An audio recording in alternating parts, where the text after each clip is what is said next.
امروز در خدمت شما هستیم با آنباکسینگ جت پرینترهای دستی ASP. دستگاه شامل دو کاتالوگ زبان چینی و انگلیسی، خود دستگاه و متعلقات دستگاه. کارتریج دستگاه هست که پلومه،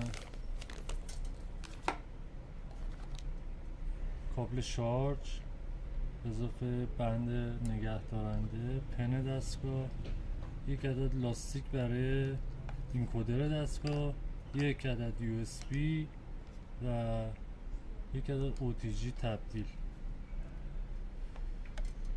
حالا خود دستگاه رو آماده به کار میکنیم.